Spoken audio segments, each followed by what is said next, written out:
आणि एक महत्त्वाची बातमी बघूयात। विरारमधील अटकेत असलेला भोंदूबाबा ऋषिकेश वैद्यची न्यायालयामध्ये अजब मागणी असल्याचं कळतंय। कोठडीमध्ये पूजा अर्चा करण्यासाठी परवानगी द्या, वैद्यने कोर्टात मागणी केली आहे। कोठडीमध्ये पूजेसाठी लागणारं साहित्य उपलब्ध करून द्या, अशी या वैद्यची मागणी आहे।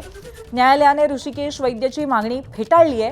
महिलेवर अत्याचार केल्याप्रकरणी ऋषिकेश वैद्य पोलीस कोठडीत आहे आणि त्याने याच संदर्भामध्ये एक अजब मागणी केली की पोलीस कोठडीमध्ये असताना पूजेचं साहित्य पुरवलं जावं आणि पूजा अर्चना करण्यासाठी परवानगी मिळावी।